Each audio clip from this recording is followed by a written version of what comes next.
Hey guys, today's episode of Awaken Your Inner Awesomeness is all about learning how to trust yourself. I have so many clients who come to me and they say, I just don't trust myself. And if I think I'm following my intuition, I do the opposite and then I end up making a big mess of things because I didn't trust my intuition. I thought I really wasn't hearing my intuition. So how do you learn how to trust yourself? That's what we're going to be talking about.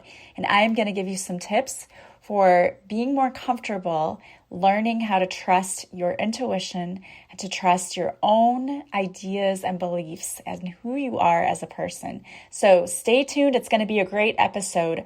Welcome to Awaken Your Inner Awesomeness. I am your host, Melissa Oatman from melissaoatman.com. If you're new, I want to welcome you. If you're returning, welcome back. So how do you trust yourself? This is a big one. A lot of people find it difficult to trust themselves when making big life decisions or even when making small life decisions. Think about it. How many of you, when someone says, where do you want to go to eat? You go, I don't care. This is a thing in my family. Everyone gets so upset because we are talking to about 5 or 6 different people and we will say, where are we going to go eat tonight? And everyone says the same thing. I don't care. And no one seems to have an opinion until you mention a place you want to go eat. And then all of a sudden people will say, oh, I don't want to go eat there. Well, I don't feel like Italian. Well, I don't want Chinese.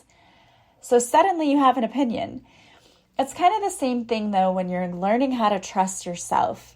A lot of people don't know what to do, so they go to other people for advice. They'll ask others, what should I do?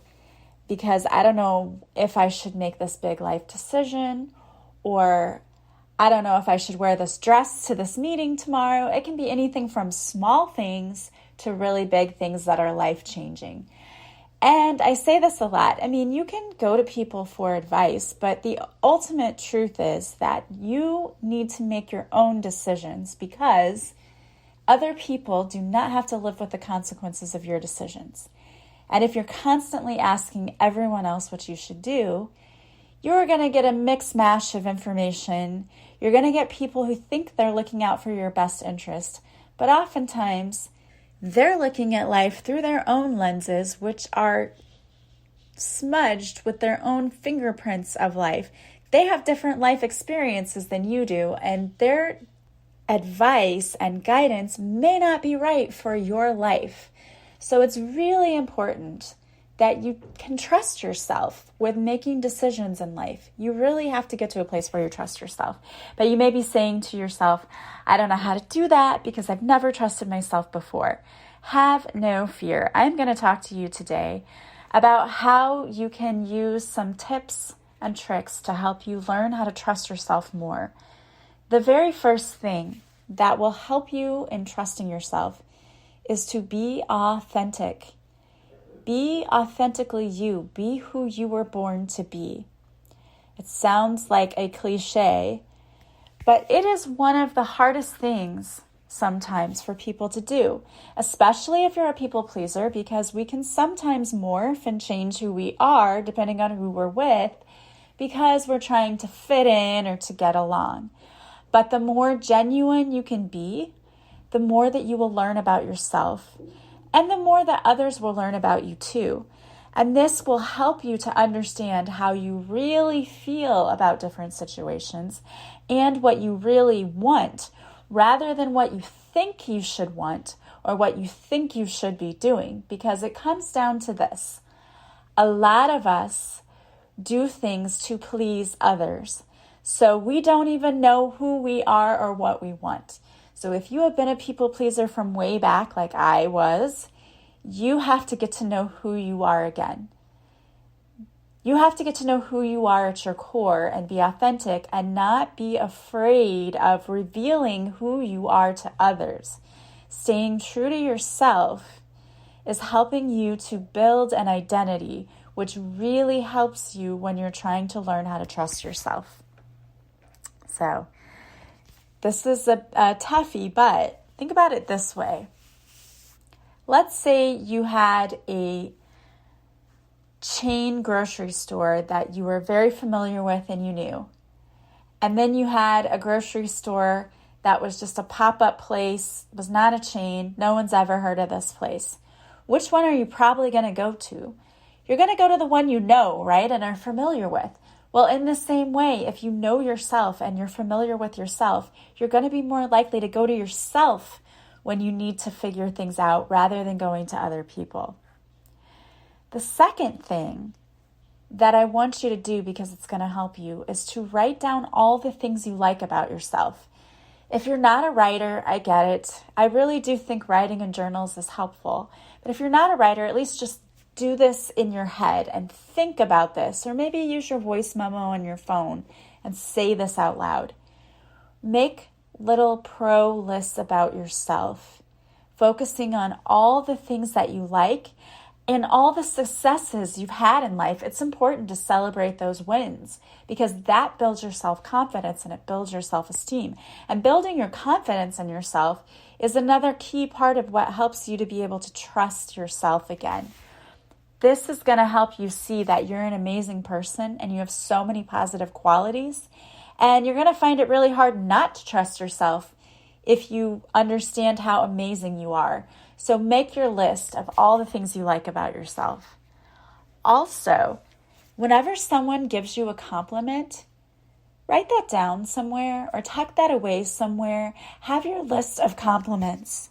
This may sound cheesy and you may think that sounds conceited and I don't want to do that. But in essence, what you're doing is the same thing you were doing in the example above, except now you're taking what other people are saying about you. So when people give you compliments and say nice things, focus on that. Hey, a lot of people think that I'm trustworthy. A lot of people think that I'm competent. A lot of people think I'm really talented. We tend to sometimes focus only on the negative things that people say about us. But when someone pays you a compliment, don't just dismiss it. That's another thing that a lot of people pleasers do. And it's so infuriating because I used to do it too. And we should be doing the opposite. Don't brush off a compliment. Instead, say thank you. And then keep that compliment to yourself. And know that this is how people really see you, this confident, talented person. So start feeling that way about yourself. Also, it's important sometimes just to have some alone time. When we have alone time, we really get to know who we are. And we get to know what it is that we love doing. Sometimes when we're constantly around other people, and there's nothing wrong with socializing, being around other people, but sometimes when we do that, it can be overwhelming for us, but it can also be us avoiding being alone. And what is the best way to get to know yourself, know who you are, know what you like? Spending time alone with yourself. And I mean, going for walks by yourself, doing some meditation by yourself, sitting at home and doing things you like. If you like to paint, if you like to watch a little TV, spending that alone time really gives you a chance to connect with who you truly are.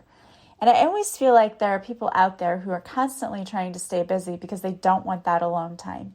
You cannot avoid being alone and by yourself, and that's necessary sometimes. It's not a bad thing to be alone. Spend some time and really get to enjoy the time that you have alone. You know, you can say, I go out a lot, but I reserve this night just for myself, just to do some self-care, to get in touch with who I am. That's really important. Another thing that's important is to push yourself outside of your comfort zone. We don't like doing this, but it's so important to do it. Because we think that we can't do things. We think we're limited. When really, a lot of times, we're not. Many times, it's simply that we're too afraid to try something. It's not that we can't do it. It's that we're afraid to try because we think we're going to fail. And remember that fail is just a first attempt in learning. If you try something and it didn't work, can you make corrections? Can you make adjustments? Can you try again?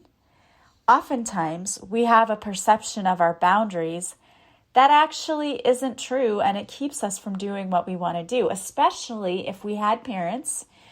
And I love parents, but maybe we had parents who said, I wouldn't aim too high, or don't get your hopes up for that.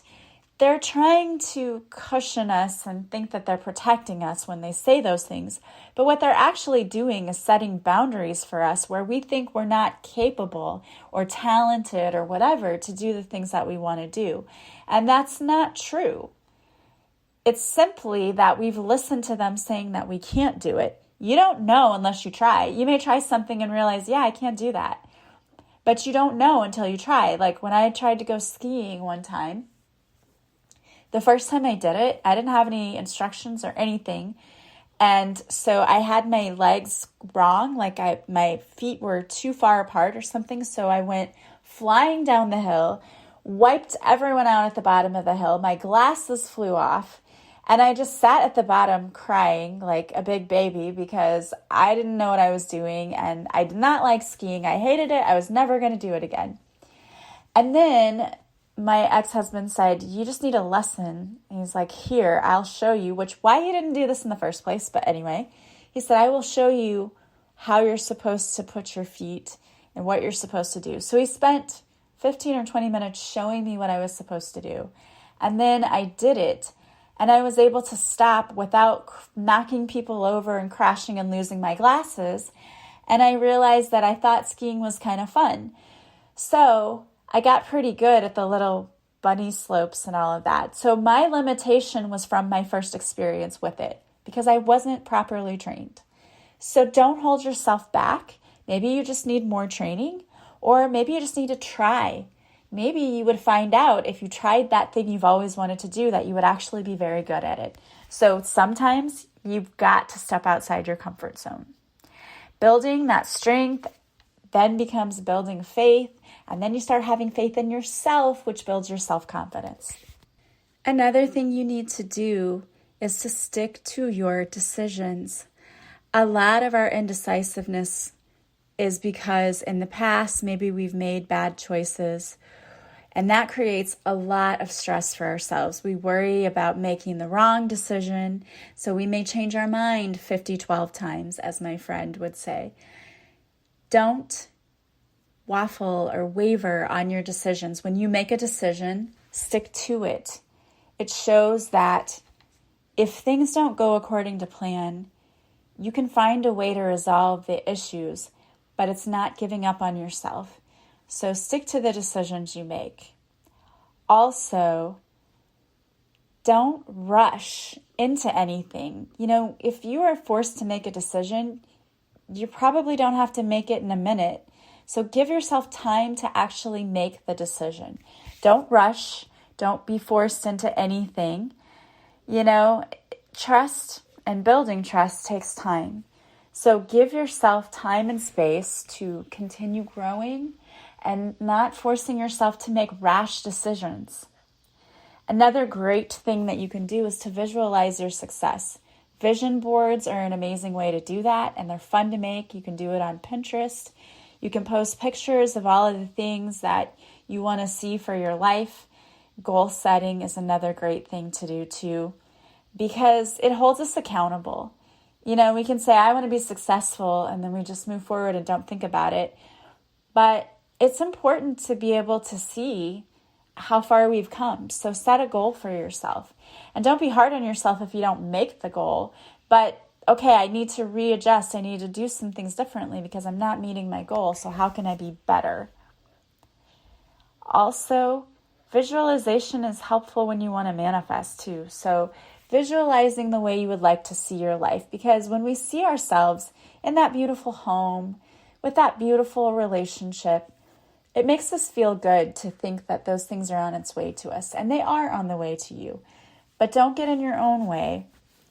Set it and forget it. Just focus on the amazing feelings that you have when you visualize it. Don't focus on the lack thereof. Also, you need to be able to trust yourself and to trust what your needs are, and that you should be able to confidently speak what your needs are to others. That's a big thing with people pleasers too, and it's something that I had a hard time with. It's okay to speak up for yourself. It's okay to say what you need. If you say what you need and someone doesn't respond well to it, that's not about you. It's really important that your needs are met. And it's not a selfish thing. It's just we all have needs. We have needs that we have to get met. And most of those needs are pretty obvious to us. Most of us need air in our lungs to survive. We need food and we need water. But there are some other basic human needs that we need. We need to feel heard. We need to feel safe. We need to feel loved.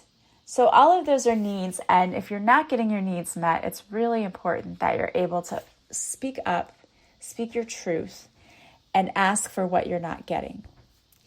And it's absolutely okay to ask for others. Say, this is what I need from you. And again, most people, if you are open and you're honest, they'll respond in an open and loving way. If they don't, that says more about them, because it's perfectly okay to express your needs.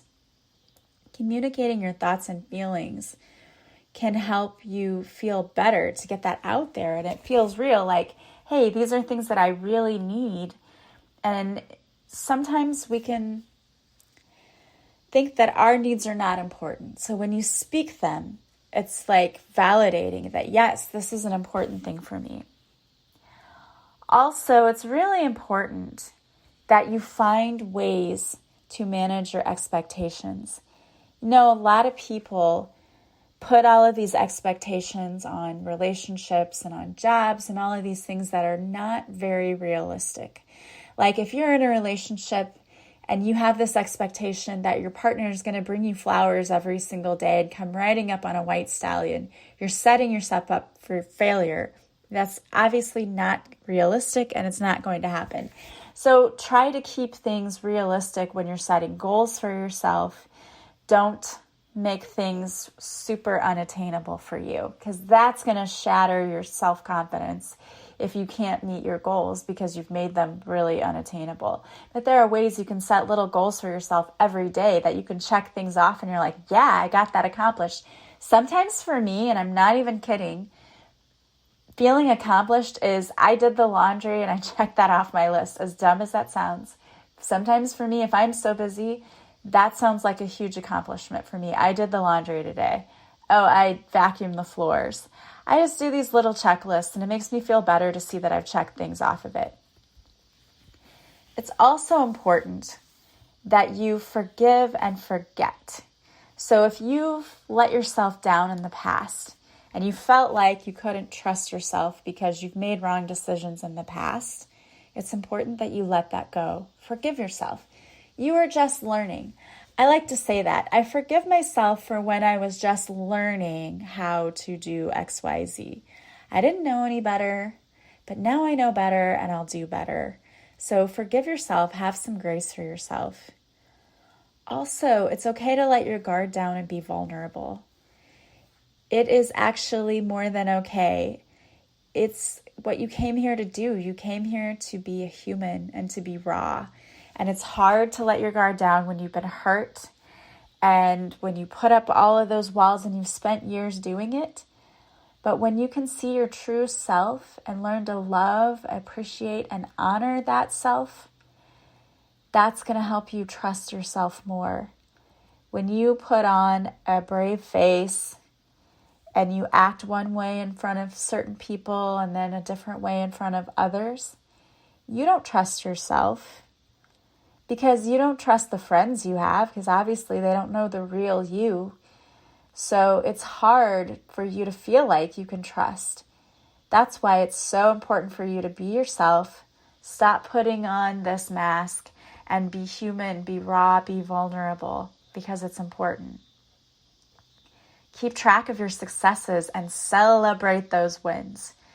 If I get the laundry done, I am going to be dancing through the house. I'll be so excited because I hate doing laundry. And when I get it done, I feel so much better. So keep track of your successes and celebrate everything that you do.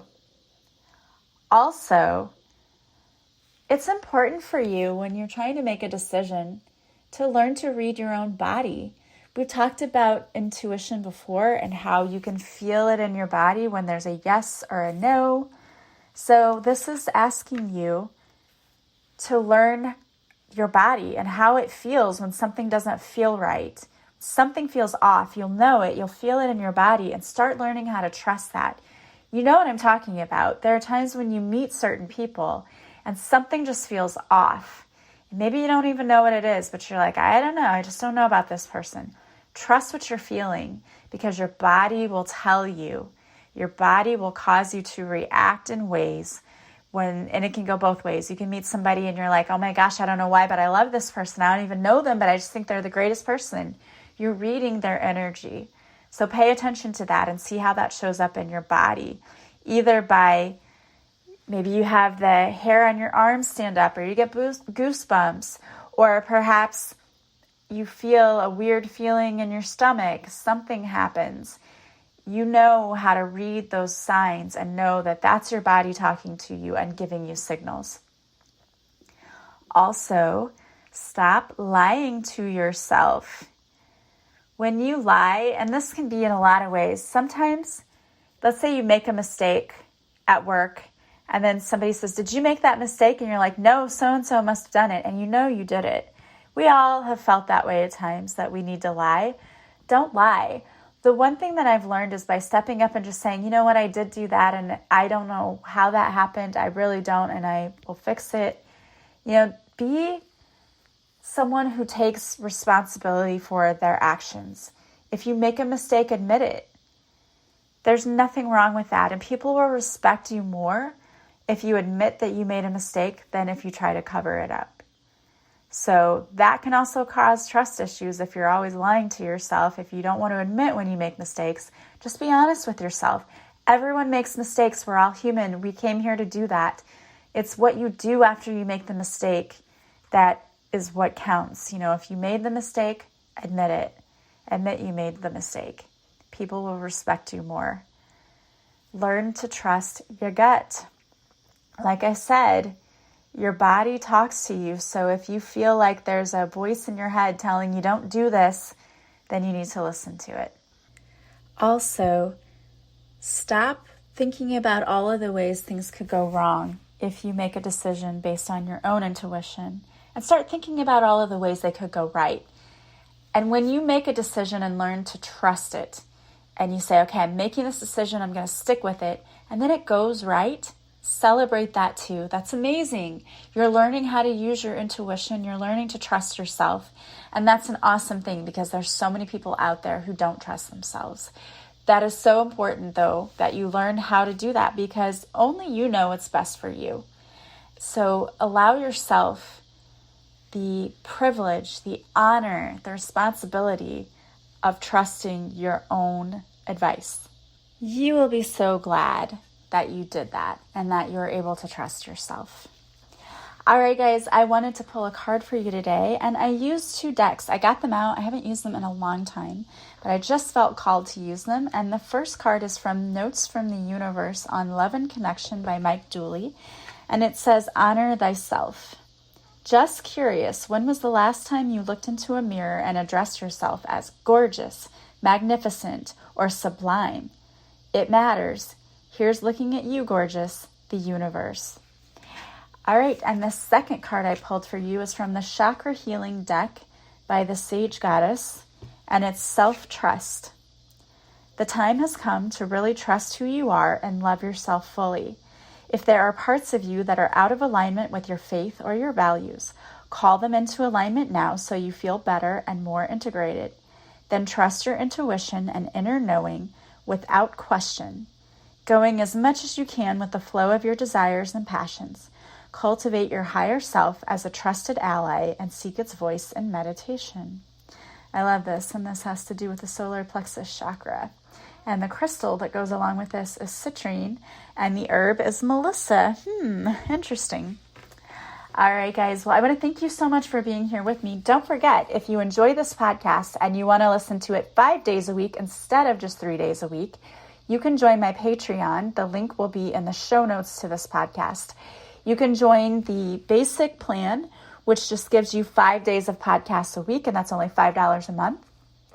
Or you can join the all access plan, which is $10 a month, and it gives you access to 5 days of podcasts a week, plus extra bonuses like guided meditations, card readings, and EFT and other stuff that I'll be adding behind the scenes looks at the podcast, all kinds of fun stuff like that. So please join me over on Patreon. Also, if you like this podcast, please subscribe. Please leave a positive review from wherever you're listening. If you could leave me some stars on iTunes, I would really appreciate it. I want to thank you so much for being here with me. If you want to work with me, you can go to my website, melissaoatman.com. There you'll see all the services I offer, and you can book directly from my website. And if you would like to follow me on Facebook, I do a free card reading every Monday at 6:30 Central for my Facebook group. Also, you can follow me on Instagram and Twitter. I hope that you guys have a beautiful day from wherever you're listening. As always, I am sending you so much love and light, and I will talk to you soon. Bye, guys.